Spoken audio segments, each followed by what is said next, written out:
Well, we're back on again, and we had to move inside, folks, because of the solar flares are destroying the video camera. Did they know we were on? Who? Whoever's watching you. Will there any of them be watching, by the way? Call up a couple of people just to watch I think we should, because it gets the numbers up. No. Yeah, it's weird that you make it, you make shows, and you never know how many people are going to watch it. You never will know. Never, yeah. You can make a blockbuster movie and nobody shows up. Oh, they'll know soon when the rent comes due. I used to know an actor, or a poet named Robert Crossan, so I'd tell him before a reading, I'd say, "Do you send out flyers to try to get people to come to your show?" And he says, "Harry, whether I send out flyers or not, it's always the same 3 people who show up." Thank God for that. That's the way it is. Yeah. You can paper the town, freebie tickets. That's a tough feeling, you know. Every time, sometimes you have to sign or autographs or something, and you have to stand there and wait till people walk by to buy your CD. Yeah. Terrible feeling. Imagine doing that. I really find that difficult to do. Now you have a play on, and you want folks to come. Like my wife produces plays. And you give comp tickets to friends. You say, "Why don't you come and see my play? It opens tonight, and here, I'll give you a complimentary ticket for you and your husband." You know what the first question always is? What? No, the first question? What's the first question? Can you give me free parking? Free parking. Free parking. They got the free show. They want to make free They parking. Where's the free parking? And I don't want to walk too far. You know, I studied acting with Frank Corsaro, who was the artistic director at Actor Studio. Yes. And when he was a young man in New York City, he was from the Bronx. You know, he went to Clinton. What's that? Well, boys, DeWitt Clinton. Anyway, so when he was young, he was into opera, and then he would go to the Met, and they would pay people to clap. You know, singers would pay people to clap for them. I don't know what you call a clap. And then there were other people who paid for you to boo the opposing your competition. He said, "I would never do that. I would get paid to clap for like somebody I like, but I would never boo people to get paid to boo people. I never did that." They actually paid people to go and boo other people's performances? Yeah, these great opera stars. Or is it the ultimate cage fighting? Cage fighting, yeah. How come entertainment has come to ultimate cage fighting where not only is the man down, that's when you first start to hit him. Don't you ever go into the opera? Yeah, what's that, UFC? That excites people. Seem to like that. I find that difficult to watch. Guy's defenseless. And they're in the octagon. Just punching away, right? Yeah, and now they're kicking him while he's down. And the audience is screaming like a wonderful thing. Like murder him, yeah. I mean, it's unbelievable. Anything goes, too, right? No gloves. And then they got these women doing it too. And that's very appealing now. That seems to be catching on stronger even than regular boxing. Boxing, I think, boxing's dead, but compared to this. Taking a little compared to that. Yeah. Boxing's fixed. Like wrestling. And the amazing thing, it's how the people they interviewed. I was watching a TV show on some women, and how much she trains for it. And she finally did her first bout, and she got beat up so bad. She had like a face, a nose, a back, thing. And that was her first fight, and they were talking to her. She says, she didn't train enough, and she just couldn't wait to get back in there and take more of that. Take more of that. Remember Raging Bull that hit the guy and whoosh, splashes of water. Water, yeah, blood, spray. Yeah, well, when we used to go to the Olympic here every Wednesday or Friday night and see the fights here and sit ringside, well, you get a lot of splats right on your face. Oh, yeah. Now, did you see the movie Warrior with Nick Nolte was nominated for I haven't seen that, but I got it. Best Supporting Actor? Yeah, it's that's at mixed martial arts, UFC. See, Haywire, they have a woman in Haywire that they decided not to go with an actress. She's a real UFC boxer. Woman. Yeah. She's a stunt woman. She was incredible. I mean, it was just one chop after the other, but films can they do it so realistically? Yeah, she's beating the crap out of all these men. Oh my God, left and right, and she's phenomenal. Yeah. Just the way she moves and the agility is fantastic. Well, did you see the SAG Awards last night? I did, yes. Was Robert there? Was he in the audience with the Descendants cast? I looked, I didn't see him. I was very moved when Viola Davis accepted it, Oh, it was Cecily Tyson being in the audience. Well, she was in the movie with her too. How inspired she was by her and Meryl Streep, and it affects all of us, not just blacks, but it affects it all, right? She's a theatrical actress primarily, but prior to the movies, she was a Broadway actress. It's tough for a Broadway actress to tone down. Yeah, kind of come down. She was great in Doubt, wasn't she? In Doubt. Doubt. She was the mother, and she only had a little time on screen, but she was incredible. She was nominated for an Academy Award in that. She may have won. I think she won. Yes, you're right. Is there a time set, and do you have to have your scene have to be so long in the movie to be eligible for an award? No. It's just up to the Academy members to nominate you. Remember Beatrice Straight? I think in Network she just had like 2 scenes. You have to make an impact, obviously, right? Yeah. Someone was telling me that how could they give the lead acting role to the guy in The Artist who didn't say a word the whole movie? I think they should give it to his dog. Oh, Jack Russell was great. Well, the other thing, they leave it up to us, the Academy voters. Yeah. You can put, like if I see David in a role and I can put him in lead and I can put him in supporting, it's up to each individual's judgment. Yeah, if you think that was a lead role or a supporting role, that's up to the member, as you said.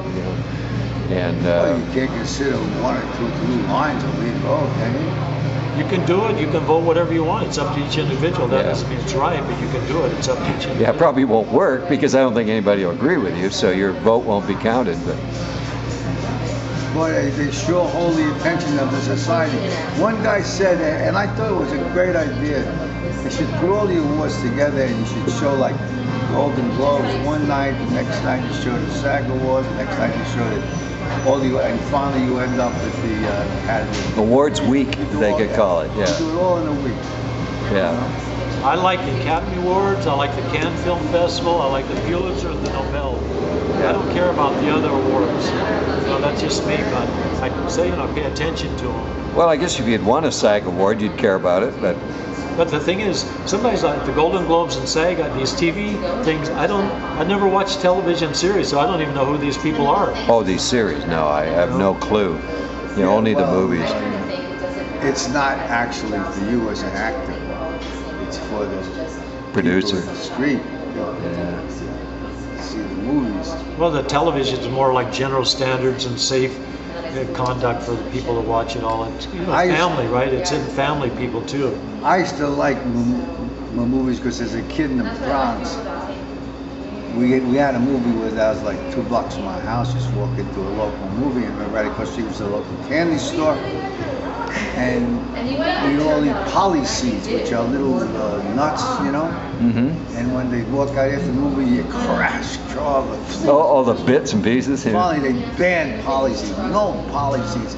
That was a big fight in that neighborhood. They remember picketing the store. I don't even know what poly seeds are. Poly seeds are a little nut. What do they call Sunflower it? seed? Sunflower seed. Oh, sunflower seed. Oh, I don't know why we call them poly seed. I guess they used to feed them. Oh, maybe for parrots or something. Poly want to see. Poly want cracker. Did you ever do this, Don? No. When I was 11 years old, I took Nancy Varand to see the Glenn Miller story. So I'm sitting there and I'm looking at the clock to the side of the screen. I said, I'm going to reach out. I never had done this before, and hold a girl's hand. This girl, if I can get the guts to do it. So I said, all right, at 10 after 2. I waited 10. I didn't do it. I tried again, 2:20. Did.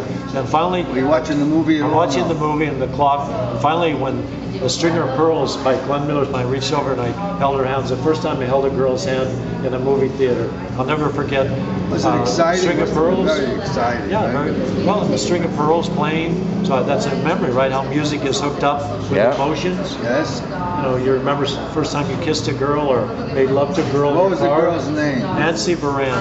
She was a real skinny girl with black hair and glasses. Well, now every time I see that movie and it comes to String of Pearls, I'm going to say, well, this is the Harry Northup moment. That. I go back to that time. I bet you do that too. The first time you made love to a woman in your car, the music on the radio's playing. I don't remember that. I remember. Yeah, do you remember the girl? I remember the girl. I remember the song. Yeah, really? But I can't say it. What was the song? What was the song? Oh, it was just How long ago was it? This is the first girl? 65. 65 was your first girlfriend? No. First, in the car, make out. In the car experience with love. Yeah, make out. At 1965. Yeah, I mean, she was older than me, and it was her parents' car. Oh my God. She was about 2 years older, and you know, I think I was in grade 10, and she was grade 12. Where were you parked?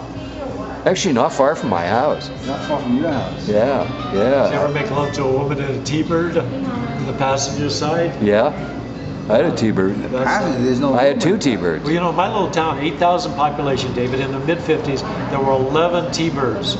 Most of them high school guys. They worked at gas stations or... So they got themselves... There were 11 Tbirds. Now, that was when they had that, you know, that beautiful style, that Tbird. But right up to 62, they were great. They're hardly around anymore. I hardly see them around anymore. Oh, no. Yeah, they're a little more curvy. Curvy, yeah. But they're nice. I had the one, the 56. The porthole, that was 57, yeah. What color did you have? Steel Black. You took off and put back Steel on. roof, that's right, yeah. I had the one where the trunk comes up and goes in, the top goes into the Oh, yeah. But there's no luggage space at all. It was like 58, I think. Came out here in a car like that, and the dealer there who was selling me the car said, "You got a wife, you got a name on the way. Take this station wagon, please. You got no luggage. You got to schlep a trailer behind you." Yeah. I said, "No, I'm going to Hollywood. I want this car." Boy, we had a lot of trouble, Bob. My dad always bought Plymouths, and then one time he had a Studebaker, and I was 16. I took him to work at night, and I'd come and pick him up. And meanwhile, I'd hit, you know, the right door, so you know, bumped somebody. So when I went to pick him up, I got out and opened the door so he couldn't see it. And he got in. The next day, somebody said, "George, what happened to your car?" And he said, "God damn, Harry had that car last night." And then he realized that I wrecked it. You wrecked this Studebaker. Now, was it like a 49 or a 50? It's like well, Studebaker looks like it's been a wreck. Like a 56, 57. It was a station wagon. Oh. That's how they got the shape of it, the idea for shaping it. It was in a wreck. They watched the Plymouth get in an accident, and they sort of... I love those said, Plymouths. let's make a Studebaker. I learned to drive it 1949 maroon 2-door Plymouth when I was 12 years old. Nice. Some people love Studebakers, boy, I'll tell you. There's some people... Oh, my dad had one. It was... You got the original Studebaker today? It was a 51. Yeah, it looked like it was coming and going at the same time. Right. Yeah, with a bullet nose. Remember that thing? Suicide doors. Well, you know, when we were growing up, our parents would buy a new car every couple of years, right? Yeah. Always buy it. Had a Bearcat V8 in it, Packard Bearcat. You are with quite an affluent family. No. We were Yeah, my dad would get a new car every 2 years. In the Midwest, my dad would make maybe $5 grand, my mom like $3 grand a year, but you could live working class. Isn't that amazing? You know, we bought a house for $5,000. Oh, that's right. Yeah. Yeah, first house I bought was 10 grand. 10 grand. Yeah, and it was a big house. It's still there. But they say it's 10 times as much as it was in the 60s. Oh, more than that. It's 10 times as much now as it was in 1980. My God. Oh yeah, cost of the Thank God inflation. I'm retired and I'm not... Now, you notice that Philippe's downtown have just raised their 5-cent coffee or 9-cent coffee. Philippe's, that's the to 45 cents. Sandwiches, right? Yeah. And they've had the 9-cent cup of coffee forever. Really? People are complaining. It went up to 45 cents. Well, I saw one couple, and I don't know if it's the same story.